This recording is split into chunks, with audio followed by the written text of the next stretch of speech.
Bienvenue à tous sur la chaîne qui vous fait vivre la télévision dans sa dimension créative, mais surtout bienvenue dans ce nouveau numéro de votre tranche matinale, on en parle. Commençons par prendre ces titres de Fiston Bouilly, Winner, et retrouvons-nous juste après pour la suite.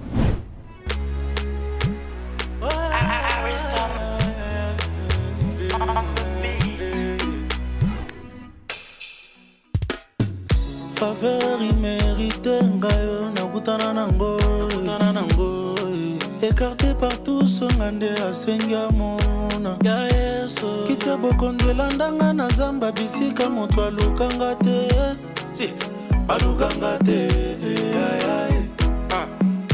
never leave me alone he never leave me alone. From today you be the one I go dance for my lord.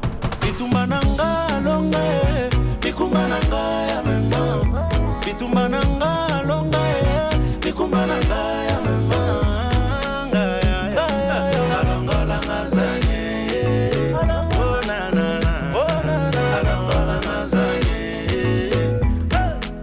si ndoto tenga azala aluka kina salela ye na mitalinga na bangi pona monimbole munanga nzoka mokonzo amikabane kulusu ponanga nga ko mosali apamba akomi mopanga nanga yesu bakuna batoki pamba nabombama naza makila moto azoyembawa akoma intouchable nanga longa mikumba nanga ya mema bitumba nanga longa mikumba nanga ya mema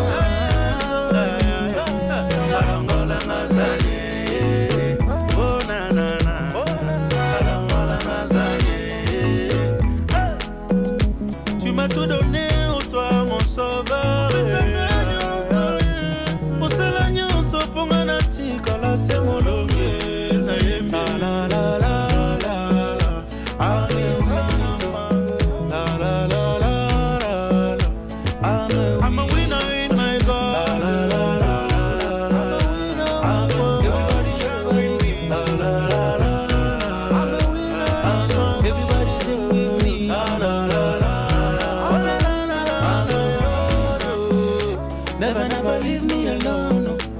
You never leave me alone. From today, you be the one I go dance for. Yeah. Oh na na na na na. Bitumba nanga longa, bikumba nanga ya mema. Bitumba nanga longa, bikumba nanga ya mema. Alonga langa zanye.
De retour sur ce plateau après ce titre de Fiston Bouilly, Winner. Alors le sujet du jour est l'industrie musicale et je ne suis pas seule sur ce plateau, je suis accompagnée de Leila Mimbaye et de Azaf Maouda. Bonjour Leila. Bonjour Aurélie, bonjour Comment Azaf. tu vas? Bonjour Je vais Leila. très bien, merci, j'espère que vous également. Ah, ça va. Bonjour Azaf. Bonjour Aurélie. Comment tu vas? Ouais, ça va très bien et toi? Ça va, merci. Ouais. Alors Leila, quelle est la citation du jour? Alors, la citation du jour est signée Platon. C'est un philosophe grec. Il fut philosophe grec. Et sa citation dit ceci: si on veut reconnaître un peuple, il faut écouter sa musique. Si on veut reconnaître un peuple, il faut écouter sa musique. Eh bien, c'est grâce à la musique, c'est par la musique qu'on reconnaît un peuple. Comme pour nous, les Congolais, il y a le ndombolo, il y a la rumba. Comme pour les Angolais, il y a les kizomba. Quand on écoute ça, on dit, ah, ça, c'est les trucs de chez vous. Ça, c'est, vous voyez un peu, au fait, c'est par la musique qu'on reconnaît, on identifie un peuple. Si vous allez sous d'autres cieux et tout ça dans un pays étranger, vous arrivez, une fois qu'on met le ndombolo, c'est tout le monde qui va se retourner pour vous regarder en disant, ça, c'est votre truc, c'est à vous. Et donc, c'est par ça qu'on reconnaît l'identité d'un peuple. Alors, Azaf, quelque chose à rajouter sur cette citation? Ouais, j'aime bien la citation. La musique, c'est l'une des valeurs culturelles de tout un peuple. Donc, quand on veut reconnaître un peuple, on regarde aussi la musique de ces peuples-là.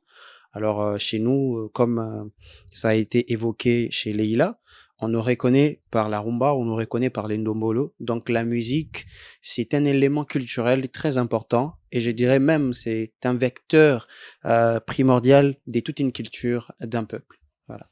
Alors, avant d'entrer dans le vif de notre sujet qui est l'industrie musicale, nous allons prendre cet état de lieu qui a été fait. Prenons-le et retrouvons-nous juste.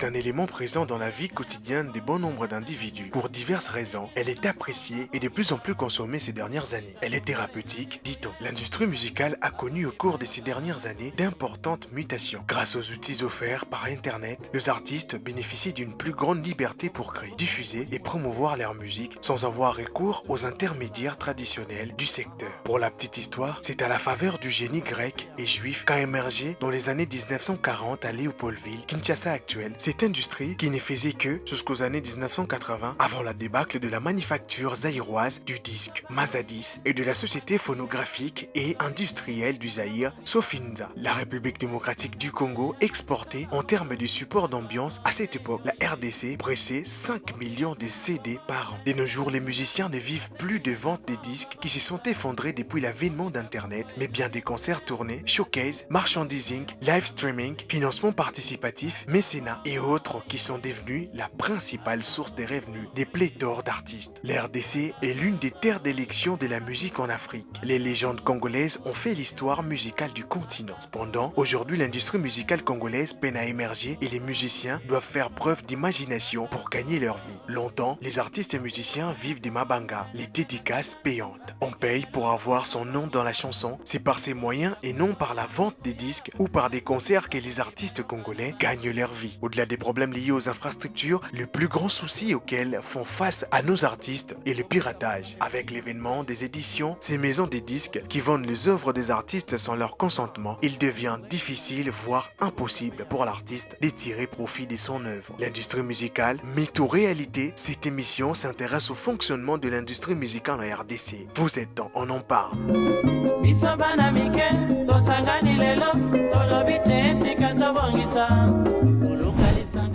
Nous sommes de retour sur ce plateau après cet état de lieu avec le sujet l'industrie musicale. J'en parle avec Azaf Maonda et Leïla Mimbai. Alors Leïla, qu'est-ce qu'une industrie musicale? Alors, une industrie musicale, c'est toute cette activité qui regroupe, qui ont trait, excusez-moi, à la production de titres obtenus à travers un processus de production.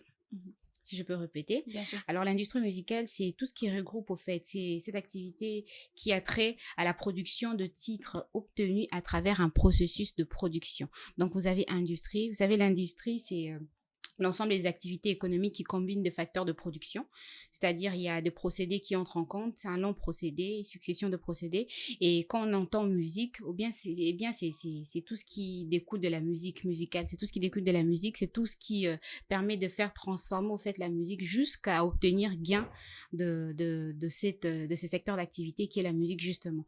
Alors une industrie musicale, c'est ces procédés-là, c'est ces services-là qu'on met en exécution tous ces procédés-là en exécution pour arriver justement à obtenir gain de cause, c'est-à-dire les finances qui découlera de cette musique. C'est-à-dire l'industrie musicale, c'est un ensemble d'activités, c'est une structure qui a pour but non seulement de produire de la musique, mais de veiller à sa distribution, mais également à arriver jusqu'aux finances. Comment est-ce que l'artiste et toutes ces personnes tout autour vont essayer de gagner de l'argent à partir de la musique que fera l'artiste. C'est un peu ça.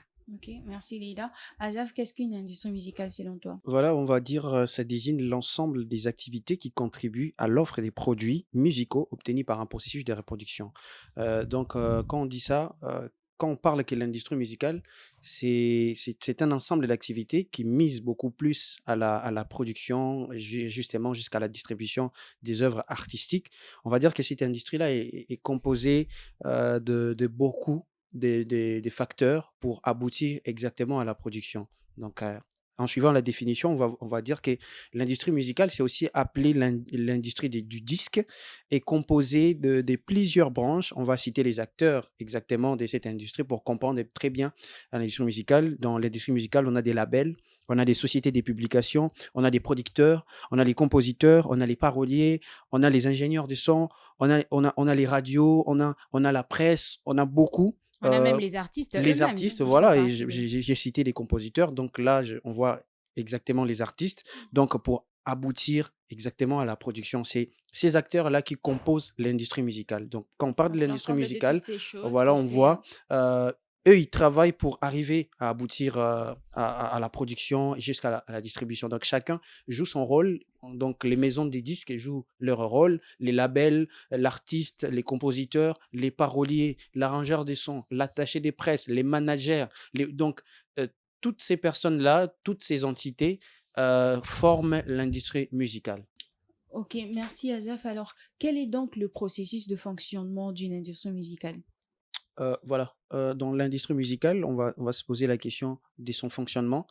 Il faudrait regarder aussi la place qu'occupe chaque acteur de cette industrie, Ok. en ce qui concerne les sociétés du disque, en ce qui concerne les sociétés des publications, les producteurs, les compositeurs, les paroliers, les ingénieurs de son, sans oublier la radio, les attachés des presses. Et toutes ces entités sont réunies dans ce qu'on appelle les labels. Donc, les labels, c'est les moteurs d'une industrie musicale. C'est les labels qui a la mission d'aller dénicher les talents. C'est les labels qui a la mission d'aller chercher les artistes pour les produire, les financer. Donc, c'est autour du label que tous ces acteurs qu'on a cités au début de cette émission qui entrent en jeu pour exactement aider ou faire fonctionner l'industrie musicale. Merci Azaf. Alors Leïla, tu as quelque chose à rajouter par rapport à ce que vient de dire Azaf? Oui, je rajouterai juste quelques éléments par rapport à Ouais. ce que Ada vient de dire. Il a cité les acteurs qui entrent en compte justement dans le fonctionnement de l'industrie musicale de façon générale. Et s'il faudrait juste résumer, on va dire que l'industrie musicale fonctionne de cette manière, c'est-à-dire il y a la partie production. Et là, on voit le producteur qui sont de personnes qui viennent mettre au fait l'argent sur la table Oui. pour essayer de faire en sorte que l'album de l'artiste soit enregistré, pour essayer de faire en sorte que l'artiste puisse enregistrer dans dans de bonnes conditions pour permettre à l'artiste aussi de se faire enregistrer, c'est-à-dire faire le clip, vidéo et tout ça, les montages. C'est un producteur au fait qui sort de l'argent. On a la production, mais également on a la partie édition, c'est-à-dire là, il y a les éditeurs qui entrent en compte. Et dans cette partie, ce qui est très important, ce que vient de souligner Azab, c'est là qu'au fait entrent en compte les labels. Pourquoi? Parce que les labels, c'est une structure qui permet à l'artiste au fait d'avoir sa marque. C'est une structure qui permet à l'artiste d'être promu, c'est-à-dire les labels est là pour faire ces suivis là, c'est-à-dire il fait la promotion de l'artiste, ouais. il martèle sur l'artiste, il fait de l'artiste une marque au fait, et c'est à ces niveaux-là que les labels interviennent. Et pour être de façon bref, il y a également aussi la distribution. La distribution, c'est-à-dire comment est-ce que l'artiste sera vendu. C'est à partir de cette distribution-là qu'aujourd'hui les artistes se retrouvent. En tout cas, de façon générale, sous d'autres cieux. On peut citer aujourd'hui, avec l'ère numérique, il y a Spotify, il y a Oui. le stream et tout ça. Et dans les temps anciens, on avait les DVD et tout ça. Mais aujourd'hui, au fait, la distribution a changé par rapport à la venue de la nouvelle technologie, du numérique qui entre en compte. En gros, c'est un peu ça. Alors Azaf, en parlant de label, comment est-ce qu'il fonctionne? Voilà, les labels, je vais dire, c'est les moteurs de l'industrie musicale. Mhm. Dans les cas où, parce qu'il y a ces artistes-là qui travaillent directement avec des producteurs, il y a quelqu'un qui mise son argent sur un artiste et il produit l'artiste. Donc, il y a pas des labels qui interviennent en ces termes-là. Mais les labels, je vais dire, ça permet à l'artiste de se produire. Les labels va pour dénicher les talents. Les labels va pour chercher à produire l'artiste aussi, dans les cas où l'artiste ne travaille pas déjà avec un producteur, puisque je l'ai signifié aussi, qu'il y a ces artistes-là qui travaillent directement avec des producteurs. Donc, on va Et c'est dire que... artistes aussi qui s'autoproduisent eux-mêmes. Voilà, Mhm. voilà. Mais les fonctionnements des labels, ça a un rôle d'aller d'abord chercher l'artiste, de financer l'artiste, de promouvoir l'artiste. Et dans ces productions-là, on tient compte de séances studio, séances clips vidéo. Donc, les labels financent, les labels payent les managers, les labels va proposer un contrat. Pour la plupart, les labels proposent un contrat des 360 degrés. Là, c'est pour le plan international quand on travaille avec un label comme Sony, comme Universal Music, sont les grands labels que nous avons dans le monde entier. Donc, ces labels vont assurer les séances studio, les séances, les payes des producteurs, la réalisation des clips vidéo. Donc, pour arriver à produire à la fin l'artiste pour vendre plus des disques. Donc, c'est ça la mission ou le rôle du label. Ouais. Merci Azaf. Leïla, c'est quoi la distribution en musique? Alors, la distribution en musique, c'est juste cette façon de distribuer les enregistrements des artistes, soit en version digitale. Aujourd'hui, avec l'ère numérique, on peut citer Spotify, il y a Deezer, il y a iTunes, il y a le stream et tout ça. Et dans les temps anciens, si on va revenir dans notre cas ici au Congo, c'est vrai qu'on n'a pas vraiment une plateforme numérique qui permet à nos artistes de se retrouver. Ce que je viens de citer, c'est beaucoup plus sous d'autres cieux. Et ici, pour revenir à notre histoire, moi, je dirais que la distribution, c'est comme au niveau on va revenir un tout petit peu en arrière. Il y a quelques années, il y avait la maison Ndiaye qui distribuait au fait. C'est-à-dire, l'artiste produit son son, il y a les labels qui accompagnent les maisons de disques. Une fois que le disque sort, on prend au fait ces disques, on part déposer à Ndiaye. Je crois que, en tout cas, tout le monde a eu à entendre parler des Ndiaye Productions qui produisaient et puis qui revendaient au fait les disques. Et même quand les disques sortaient, on disait, allez-y, retrouvez ça. À la maison Ndiaye et tout ça, c'est là que vous allez retrouver les disques des artistes. Pourquoi? Parce que cette distribution, au fait, permet à l'artiste de se retrouver, permet non seulement à l'artiste, mais permet également à l'industrie musicale de survivre, permet à l'industrie musicale d'avancer, de continuer à tourner. Et aujourd'hui, c'est vrai que dans notre pays, c'est un peu difficile. On n'a pas cette plateforme numérique, on n'a pas une très bonne organisation. Déjà, l'industrie musicale qui est bancale, si et seulement si ça existe de nos jours. Moi, je pense que la distribution en soi devrait se passer comme ça, c'est-à-dire à l'ère numérique, mettons-nous à l'ère numérique, offrant aux artistes de plateformes sérieuses, des plateformes qui pourront au fait garantir à l'artiste un gain de cause, c'est-à-dire un retour vers l'investissement, non seulement à l'artiste, mais également aux producteurs, aux labels, comme l'a dit Azaf tout à l'heure, mais également aussi aux maisons de disques, à tous ces acteurs-là qui entrent en compte dans la participation, dans l'élaboration de l'industrie musicale. Alors Leïla, selon toi, comment peut-on mettre en place une industrie musicale? Mettre en place une industrie musicale ici dans notre pays. Ici dans notre pays, bien sûr. Ici dans notre pays, il faudrait déjà commencer par poser des jalons musicaux Okay. Par rapport à l'ère numérique. Comme je l'avais dit tout à l'heure, c'est-à-dire ici, dans notre pays, on n'a pas une plateforme numérique qui permet au fait à l'artiste de se retrouver par rapport aux droits d'auteur. Il faudrait vraiment faire en sorte que, à partir de ces plateformes qui seront formées, qui seront mises en place, permettre à l'artiste justement de générer au fait de fonds par rapport à sa musique. Et aujourd'hui, ici en RDC, on n'a pas de plateforme. Mais également aussi essayer de clarifier les relations entre les artistes, le producteur, les labels de musique, parce qu'il y a très souvent de mésententes entre eux. Chacun essaie de tirer la couverture de son côté. Et il faudrait essayer d'éclaircir au fait à ce niveau-là, que chacun sache que non, voilà, moi, mon pouvoir commence ici, ça se limite là, et toi, ton droit débute de là et jusqu'ici, pour essayer de faire clarifier les choses, faire connaître au fait, comprendre à ces deux-là qui doivent travailler ensemble et que les choses doivent être clarifiées. Mais également aussi, comment mettre une industrie musicale en place ici en RDC, il faudra aussi tenir en compte l'État, parce que sous d'autres cieux, c'est l'État au fait qui s'implique pour essayer de créer une industrie musicale. On parle de l'industrie, c'est une structure à haute échelle, c'est une structure qui demande plusieurs procédés. Il y a tellement d'acteurs qui entrent en compte que seuls, au fait, si des individus se mettaient ensemble pour essayer de faire avancer les choses, certes, ça va avancer, mais si l'État appuyer ces individus-là, si l'État il met du sien, vous allez voir que ça aura beaucoup plus d'impact dans la mesure où il y a peut-être des lois qui seront établies par rapport aux droits d'auteur, il y a des lois qui seront au fait promulguées par rapport aux musiciens pour les protéger par rapport à leur musique. Aujourd'hui, il y a beaucoup de piratage et on n'en tient pas compte dans notre pays. Sous d'autres cieux, dès qu'il y a piraterie, dès que vous piratez quelque chose, une chanson, même un film, il y a une alarme qui retentit, vous êtes repéré, on vient vous trouver, on vous arrête, il y a des amendes, il y a des amendes qui suivent. Et aujourd'hui, ici dans notre pays, les musiciens ne se retrouvent pas en grande partie à cause de ça. Pourquoi? Parce qu'il n'y a pas de loi fixe, il n'y a pas de loi promulguée justement à cet égard-là pour essayer de protéger les artistes. Il faudrait que l'État s'y mette, il faudrait aussi que les artistes s'y mettent. Pourquoi? Parce que c'est eux, au fait, les cerveaux moteurs de la chose. C'est eux qui font de la musique, c'est eux qui écrivent, c'est eux qui chantent.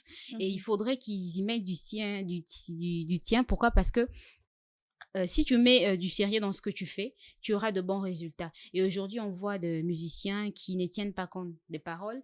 Des musiciens, c'est vrai que vous allez faire sortir une chanson, mais ça va juste rester entre nous, ça va juste rester ici au Congo ou à Kinshasa, pour ne pas dire à Kinshasa, ça ne va pas aller sous d'autres cieux. Pourquoi? Parce que peut-être barrière par rapport à votre façon de communiquer dans la musique, c'est une façon de communiquer la musique.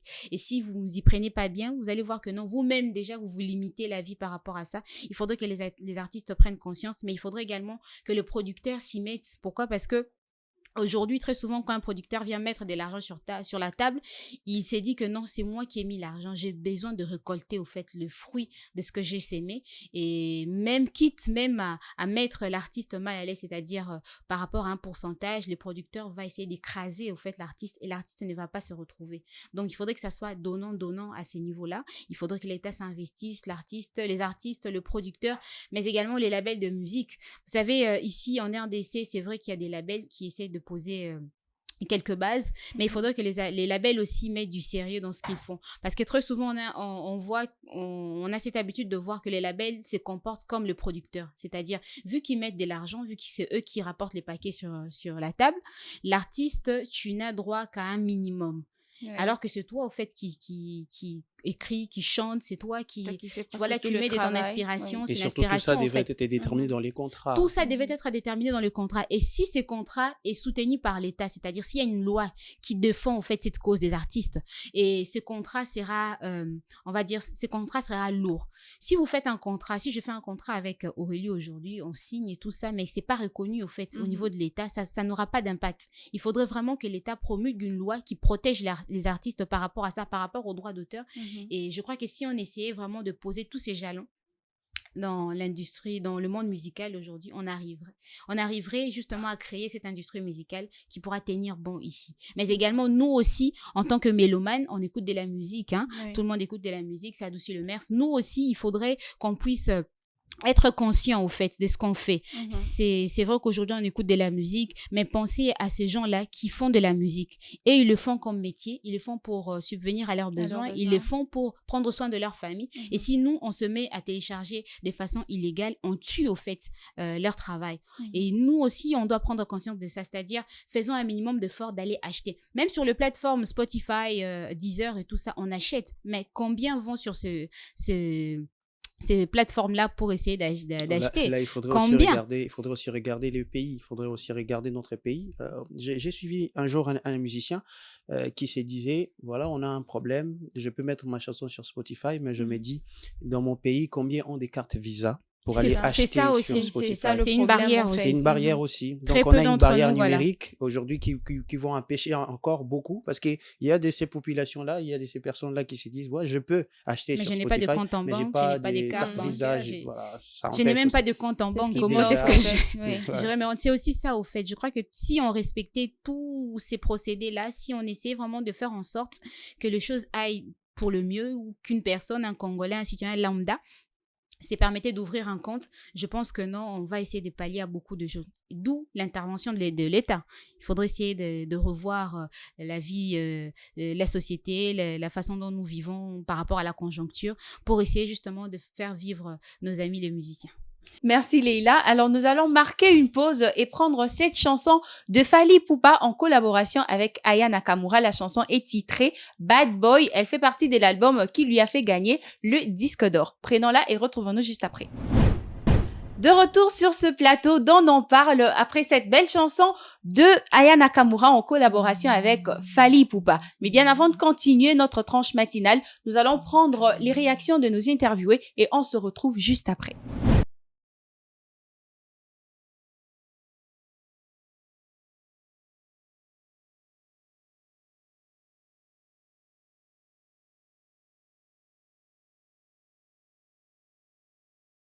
État de lieu dans les industries musicales en RDC et que ces industries musicales sont dans des sales draps. Dans des sales draps, pourquoi? On voit que nos musiciens donc, produisent plus à l'extérieur qu'ici au pays, dans les pays. Donc pourquoi ça? D'abord, produire ici dans les pays, ça peut aider nos jeunes donc à donner du travail, donc un enregistreur de son par exemple, à travailler pour mieux servir son pays, je peux dire ça. Bon, pour commencer à produire ici, les problèmes qu'on peut attaquer, avoir une organisation qui donne peut-être des prix ici dans les pays, donc les prix pays d'abord, les prix nationaux et par la suite, voir les prix peut-être internationaux. Donc, nos musiciens sont dans des camps différents. Donc, je prends par exemple les prix de Fally. Fally vient d'être élu disque d'or. Donc, il y a des musiciens par exemple comme JB n'est pas content de cela. Il dit que non, il a été, il a acheté. Donc, il y a des arguments par-ci par-là. Donc, moi, je dirais nos musiciens qu'ils s'unissent, donc qu'ils deviennent un seul homme pour que notre culture puisse évoluer. Oui, mon appréciation est que notre industrie musicale est un peu démodée, je dirais comme ça.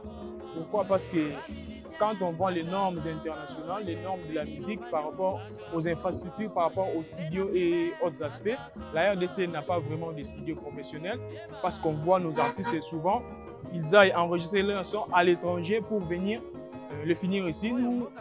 Moi, personnellement, je pense que la RDC est un peu démodée par rapport à l'industrie musicale. Et avec la mondialisation, je dirais que nos musiciens doivent se concentrer comme un seul homme pour aller poser leurs problèmes auprès de la SOCODA, parce que la SOCODA, c'est la Société congolaise des droits d'auteur et des droits voisins.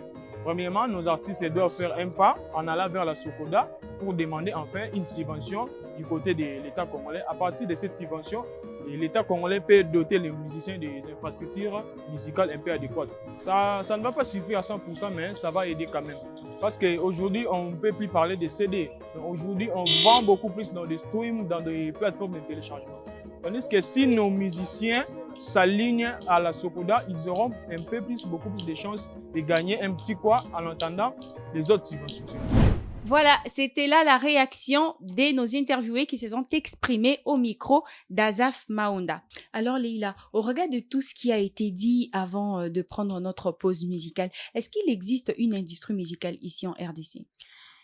Actuellement, une industrie musicale en RDC, je dirais que non. Pourquoi? Parce que je crois qu'on l'a évoqué tout à l'heure. On n'a pas, au fait, une plateforme numérique assise pour permettre aux artistes de se retrouver. Et ça, c'est un élément très important, vu qu'on est justement dans cette ère numérique. Et aujourd'hui, on ne vend plus tellement de CD. Vous êtes d'accord avec moi qu'il n'y a plus tellement de production de CD.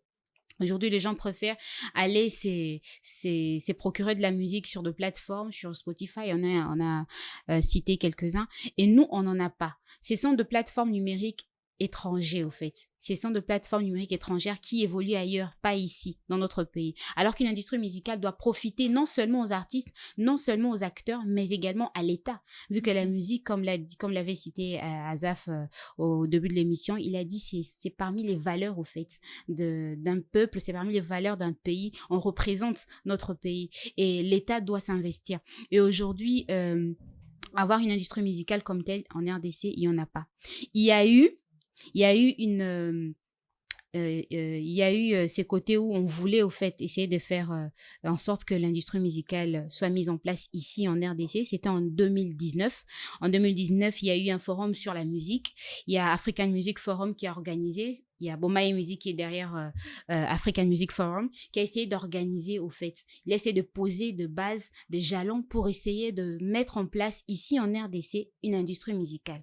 Ça a été parlé, ça a été dit. Il y a des artistes qui ont été réunis, il y a des producteurs, il y a également des labels qui ont fait partie de ce forum-là. Mais jusqu'à aujourd'hui, on n'a encore rien dit. C'est vrai que c'est un long processus. Mettre en place une industrie musicale ici en RDC, il n'y a encore rien assis. C'est vrai que dans les temps anciens, il y en avait. Dans le temps de disques de 33 tours, ça existait. Et Sofinza, pour ne citer que Sofinza. Aujourd'hui, avec l'ère numérique, il faudrait... Au fait, on doit tout recommencer. On est un peu comme à la traîne par rapport aux autres. Il faudra tout mettre en place. Et aujourd'hui, c'est vrai que ça doit prendre du temps. C'est vrai que ce forum a été fait, c'est en 2009. Vous allez dire, c'est depuis 2009. Mais c'est tout un processus, au fait, qui entre en compte. C'est tellement d'acteurs. Ça met en compte, au fait, tous les acteurs qu'on a cités au début, les producteurs, les musiciens eux-mêmes, les artistes, les maisons de disques, les labels et tout ça.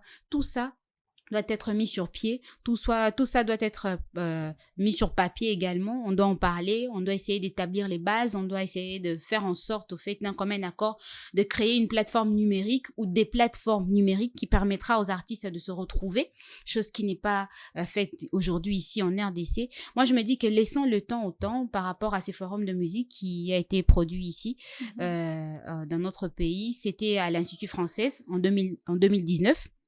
Laissant le temps au temps, ils ont eu à faire un premier pas, ils ont eu à poser les jalons. On va dire peut-être qu'en 2023, c'est déjà un bon début. En 2023, en 2024, en 2025, peut-être que les choses seront assises et on aura en tout cas notre toute première industrie musicale ici. On reste positif, on l'espère. Alors, Azafi, y a-t-il une nuance entre une maison de disques et un label? Voilà, une maison de disques, c'est une société. Une maison de disques, c'est toute une société de production de musique et des vidéoclips. Donc, elle a 3 rôles. Premièrement, c'est le rôle de produire, c'est-à-dire financer l'album en mettant à disposition de l'artiste un budget pour développer son projet. C'est en studio, vidéoclip, promotion, concert, etc. Donc là, c'est le premier rôle dans la nuance. Et deuxièmement, il y a l'édition. Donc, la maison des disques va aussi éditer. Éditer, ça veut dire, ça va développer, ou on va dire, c'est le côté signé, développer des auteurs-compositeurs. Donc, il va éditer, ça sera le rôle principal de chercher l'argent qu'est la musique et de chercher, je disais, la maison des disques va, dans sa deuxième dimension, chercher à éditer, qui n'est pas confondre avec l'éditeur graphique, c'est l'éditeur phonographique, c'est-à-dire l'éditeur, il est chargé de l'exploitation du disque. Donc, la maison des disques va aussi chercher à exploiter les disques de toutes les manières, de toutes les couleurs, pour permettre à l'artiste de générer de l'argent. Et troisièmement, la maison des disques a aussi la mission de distribuer les enregistrements des artistes. Donc, c'est-à-dire soit en version digitale, comme aujourd'hui, on est dans l'ère numérique, on évoque Spotify parce que c'est la grande plateforme de distribution. Il y a iTunes, il y a Deezer. Donc, voilà, les distributeurs vont s'occuper à livrer en magasin aussi, ou de gérer les stocks. Donc, la maison des disques et les labels, la nuance est que les labels est inclus aussi dans la maison des disques, mais la maison des disques, c'est toute une société de production. Voilà. Alors Lila, tout à l'heure, tu as évoqué l'ancien système de vente des DVD et le système actuel de vente en ligne. Alors moi, j'aimerais savoir entre ces deux systèmes-là, lequel est le plus avantageux?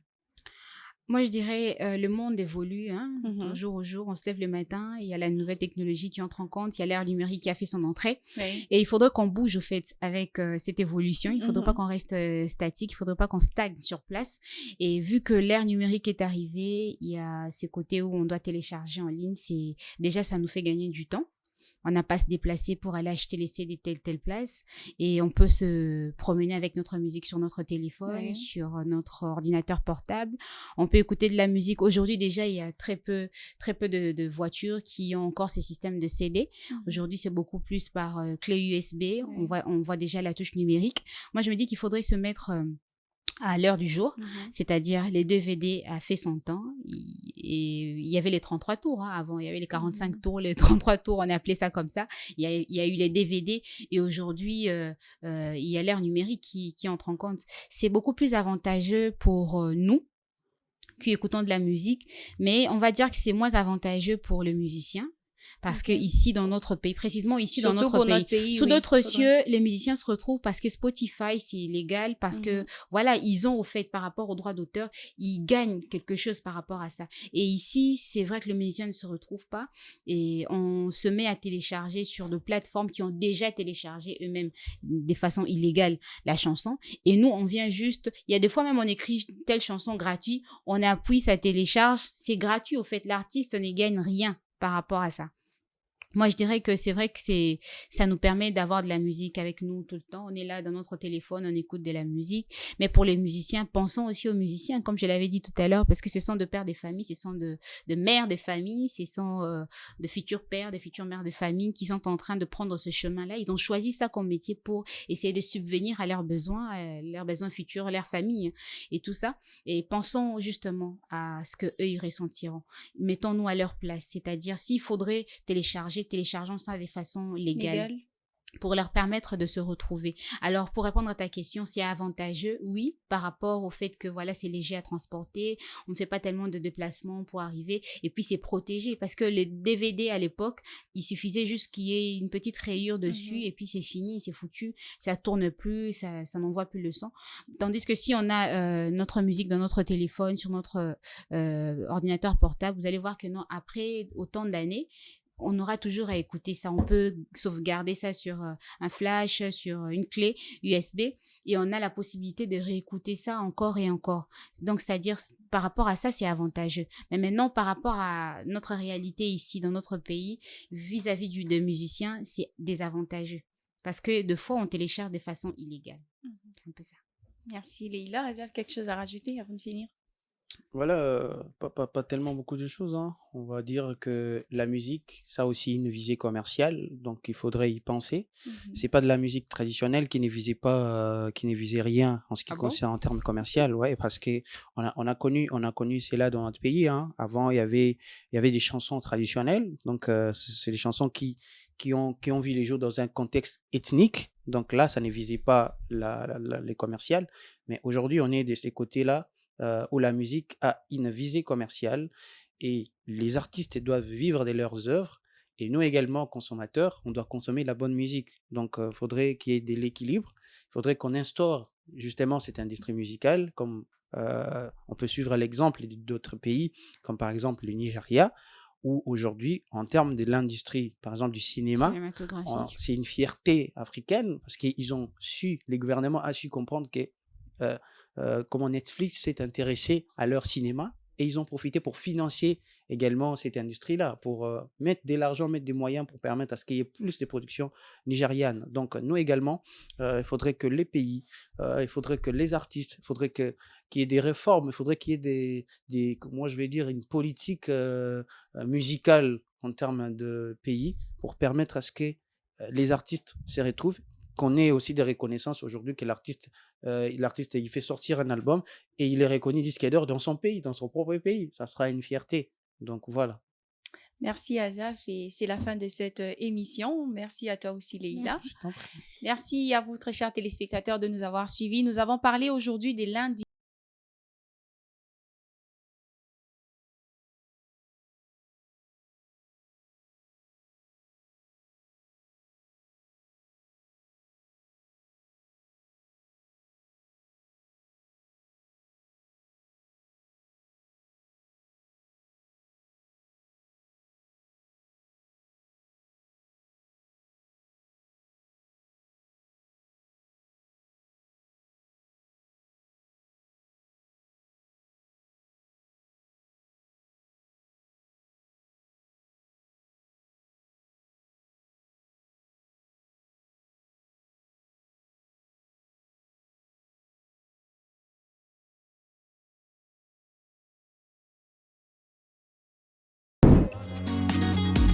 Innov TV, vivez la télé dans sa dimension créative.